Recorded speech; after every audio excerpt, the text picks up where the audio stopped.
கும்மீருட்டின் குடல் கிழித்து குன்றில் ஏழும்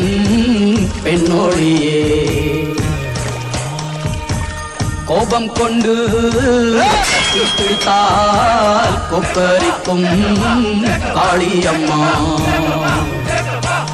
உன் கண் சிவந்து பார்த்தால் போதும் துரோகியின் கத்தி உளுந்து போகும் அம்மா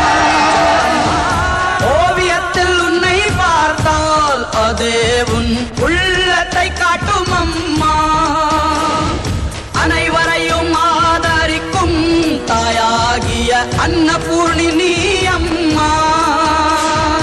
அன்புக்கும் பண்புக்கும் தான் நீயோர் அருள் வடிவாகும் அம்மா உந்தன் மொழிதானே மேலோரோதும் வேதம் உந்தன் செயல்தானே எதிலும் இங்கே தர்மம்